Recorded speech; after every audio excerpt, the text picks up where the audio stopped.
Bienvenue à tous dans cette nouvelle vidéo. Dans cette nouvelle vidéo, je vais vous expliquer exactement comment est-ce que vous allez pouvoir améliorer votre copie en l'espace de 5 minutes. Donc, ce que j'appelle améliorer son copie en l'espace de 5 minutes, c'est tout simplement une petite fiche, une petite checklist à remplir après avoir écrit chacun de vos textes afin de le rendre plus sexy, plus attirant, que les personnes restent plus longtemps sur votre texte afin de amener derrière à une action comme une vente, un abonnement ou quoi que ce soit. L'idée, c'est qu'aujourd'hui, je vous partage les 7 règles pour transformer votre texte en aimant à client et faire de vous le meilleur copywriter possible ou le meilleur entrepreneur possible. Donc comme vous pouvez le voir, cette partie-là, elle fait partie du fait de devenir excellent en copie, du système Big Brother pour devenir copywriter pro et faire plus de 3 000 € par mois. Le fait de devenir excellent en copie, c'est aussi savoir améliorer son copie parce que la relecture, c'est presque 50% du travail. 50% du travail, c'est l'écriture, 50% du travail, c'est la relecture. Parce que lorsque tu écris, tu es dans le flow, tu oublies souvent de relire et c'est ça qui va faire la différence entre un texte moyen et un texte excellent. Donc trêve de bavardage, on plonge directement dans l'une des 7 règles pour transformer ton texte en aimant un client. La règle numéro 1, ça va être le ratio tu-je. Alors peut-être que tu l'as jamais entendu parler, cette méthode, parce que c'est un petit peu le nom que j'ai donné pour cette règle que je donne à mes élèves, à mes clients et à moi-même. C'est le fait de mettre toujours plus de tu ou de vous que de je et de nous. Je m'explique. Cette règle est plutôt simple, mais 90% des entrepreneurs l'oublient. Tous les êtres humains, et surtout tes clients, sont des égoïstes. Pense à la dernière fois que tu as pris une photo de groupe, la première personne que tu as regardée, bah, c'était toi. Tout simplement parce que tu es un gros égoïste. Tous tes potes sont des égoïstes. Je suis un égoïste. Chaque humain est complètement égoïste. Ils ont envie que tu parles d'eux. Donc, fais-le aussi pour tes prospects. Je sais que quand tu écris ton texte, tu as envie de parler de toi, tu as envie de te montrer que tu es trop beau, que tu es trop fort, tu es trop intelligent. Oui, mais parle plutôt des clients. L'entrepreneur, le copywriter intelligent, il a ça en tête et il sait que la personne en face est égoïste et va écrire pour lui. Donc, ils ont envie que tu parles d'eux et pas de toi. Ça peut paraître paradoxal, mais plus tu parles, mais parle d'eux au lieu de parler de toi. C'est ça. Même quand tu parles d'un sujet, d'une méthode que toi tu connais, parle plus d'eux que tu ne parles de toi. Et ça, tu as simplement à respecter le ratio tu-je pour venir le confirmer. Donc tout simplement plus de tu et de vous dans le texte que de je ou de nous. Ça dépend si tu parles sur vous voix, si tu parles à nous. Bref, je pense que tu as compris, c'est assez simple. La deuxième règle qu'il va falloir suivre, donc ça, à chaque fois, en fait, à la fin de ton texte, tu relis ton texte et tu vérifies chacune de ces 7 règles. Deuxième règle, ça va être le WIIFM, tu en as sûrement déjà entendu parler, c'est What's in it for me? Qu'est-ce qu'il y a là-dedans pour moi? Tu as sûrement déjà entendu cette phrase des dizaines de fois, pourtant tu ne respectes jamais ces grands principes. Et tu as beau dire oui, je le connais, je l'ai entendu, tu ne le fais jamais. Et je le sais parce que je corrige le texte de mes élèves comme ça, je corrige le texte des entrepreneurs comme ça, je corrige mes textes moi-même comme ça, et à chaque fois, il manque ce What's in it for me. C'est vraiment cette ce petit hook qu'on va venir ajouter, ce petit épice qu'on va venir ajouter sur ton texte qui va vraiment donner envie de rester jusqu'à la fin. Donc explique clairement dès le début ce que la personne va obtenir. Qu'est-ce que j'ai à y gagner en lisant ton texte, en écoutant ta vidéo? Moi, c'est exactement ce que j'ai fait dès le début de cette vidéo. Je t'ai dit exactement ce que tu allais découvrir. D'ailleurs, reste bien jusqu'à la fin parce que la règle numéro 7 va permettre de tout changer et je te la partage dans un petit dossier assez secret. On en reparle à la fin de la vidéo. Et du coup, ce What's in it for me, c'est exactement ce qui va te donner envie de rester jusqu'au bout et qui va accrocher cette attention, ton attention.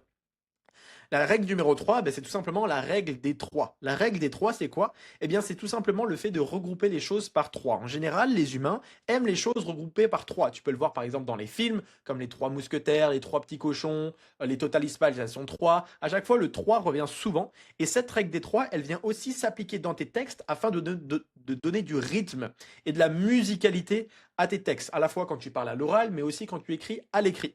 Cette règle, elle va te permettre d'accrocher ton audience, de piquer leur curiosité, mais surtout d'influencer leurs décisions. Exactement comme je viens de le faire. Cette règle, elle va te permettre d'accrocher ton audience, piquer leur curiosité et influencer leurs décisions. Tu vois comment ça sonne bien? Comment ça sonne bien? Ça sonne de manière rythmique quand on le lit à l'oral ou à l'écrit. Donc fais en sorte de mettre à chaque fois 3 adjectifs ou 3 tout simplement bénéfices de ton offre ou 3 erreurs qu'ils ont pu faire par le passé. Parce que lorsque c'est regroupé par groupe de 3, en général, ça donne envie, ça a du rythme et on reste accroché. Règle numéro 4, encore une fois, on est sur quelque chose en 3, c'est les 3 parasites de la vente. Donc les 3 choses qui viennent empêcher ton client d'acheter. Bien, ces 3 choses-là, c'est la confusion, le scepticisme et l'ennui. Je t'explique un petit peu de manière brève et assez rapide. La confusion, ben, c'est tout simplement quelque chose de confus. Donc, on ne veut pas que ton explication, ton marketing, ton texte, ton produit soit confus. Donc, fais en sorte que ce soit le plus simple possible, le plus logique possible et montre par A plus B que ton produit résout leurs problèmes. montre par A plus B que ta solution est la meilleure solution à leur présenter afin de passer à l'action. Donc, il faut éviter la confusion. Ensuite, il faut éviter le scepticisme. Le scepticisme, c'est quoi? C'est le fait d'être sceptique par rapport à quelque chose, quand on a des doutes. Donc, pour ça, tu vas venir prouver ce que tu avances, tu vas montrer que ça marche et tu vas ajouter un maximum de crédibilité pour que la personne en face ne soit le moins sceptique possible, et puisse te faire confiance. Troisième point, c'est l'ennui. Plus tu vas être ennuyeux dans tes vidéos, dans tes textes, moins la personne va te lire. Regarde, si tu regardes cette vidéo, c'est que je suis rapide, je suis dynamique et je te montre, je suis moi-même aussi, je te donne des petites techniques, donc j'essaie d'être le moins ennuyeux possible. Donc pour ça, il faut apprendre à parler de manière dynamique, montrer que ta méthode est unique et qu'elle va faire des miracles. Il faut vraiment faire ressentir des émotions. Il faut que quand la personne elle te regarde ou elle te lise, elle se dise putain, je kiffe regarder cette vidéo parce que ce mec ou cette nana, il est vrai, ou lui, il est rigolo, ou lui, il me fait donner des émotions. Tu vois ce que je veux dire? On arrive à être non ennuyeux. Donc, tuer le scepticisme, l'ennui et la confusion va t'apporter plus de ventes in fine.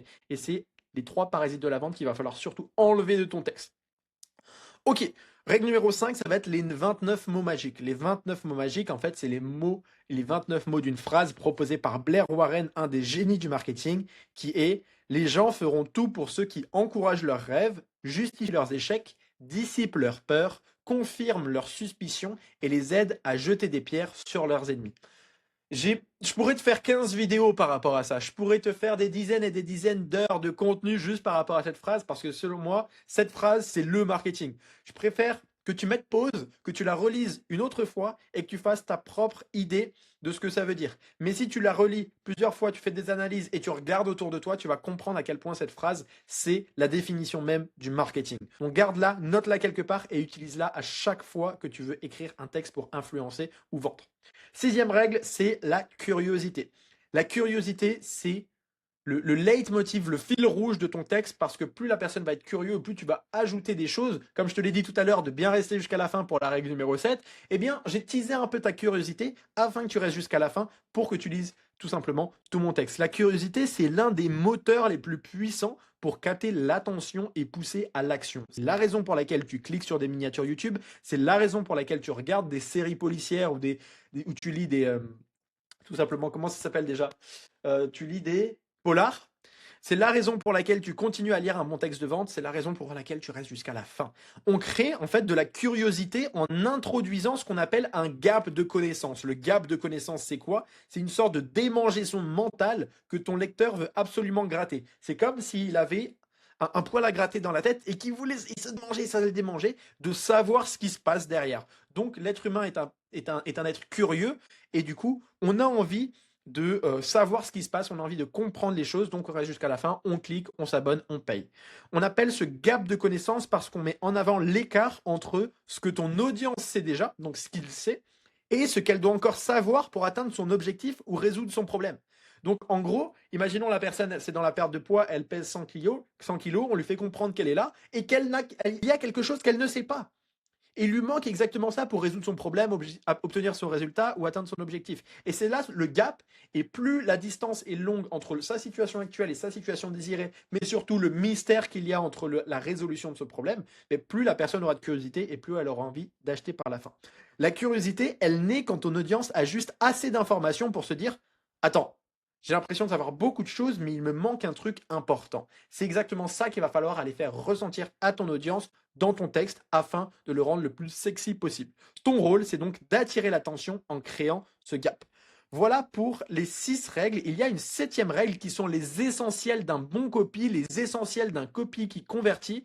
Et ça, c'est tout simplement les règles en plus, la liste non exhaustive des méthodes que moi j'utilise pour tout simplement améliorer mon copy au quotidien.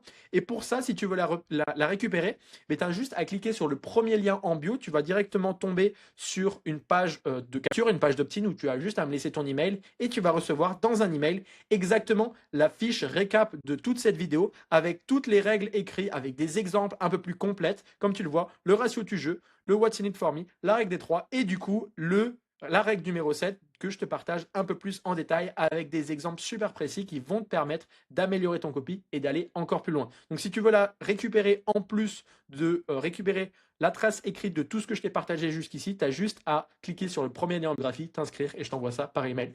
C'est tout pour cette vidéo, j'espère qu'elle t'a plu. N'hésite pas à t'abonner, mettre un like ou m'envoyer un message et un commentaire si cette vidéo t'a plu. On se dit à la prochaine, ciao ciao. N'oublie pas de récupérer premier lien en bio.